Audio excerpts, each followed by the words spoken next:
On dirait un nuage tombé du ciel. C'est une colline de coton, l'or blanc du Bénin. Cette année, le pays en a produit 731 000 tonnes, un record. C'est une année réussie, cela se voit un peu partout et là, vous voyez beaucoup d'argent qui sont sur les enclos. Il y en a tellement d'enclos, il y a tellement de coton par ici, ça déborde. Depuis 2 ans, le Bénin est le premier producteur de coton en Afrique. Et les volumes récoltés ne cessent d'augmenter année après année. La production a été multipliée par 5 en 10 ans. Pour faire face à cette croissance, plusieurs usines d'égrainage comme celle-ci ont été construites dans le pays. Ici, le coton est séparé de sa graine, nettoyé et conditionné. Puis c'est en bout de chaîne que l'on mesure sa qualité. Et cette année, elle est excellente.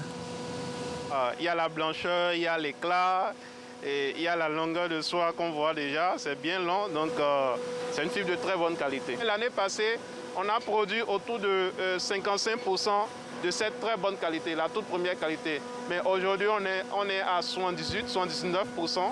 Mais malgré cette production qui allie quantité et qualité, l'industrie textile est quasi inexistante au Bénin. La fibre est presque intégralement exportée vers l'Asie.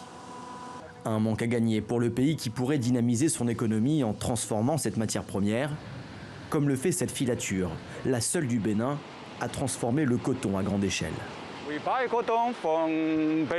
Nous achetons 100% de notre coton au Bénin pour fabriquer ces tissus écrus. Ils sont destinés aux producteurs de wax d'Afrique de l'Ouest.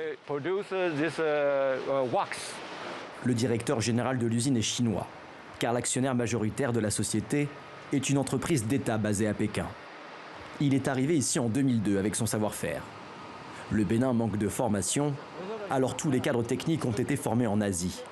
Ils parlent désormais couramment le mandarin.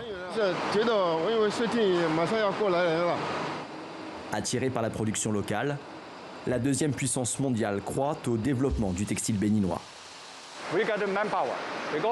Ici, nous avons la main-d'œuvre.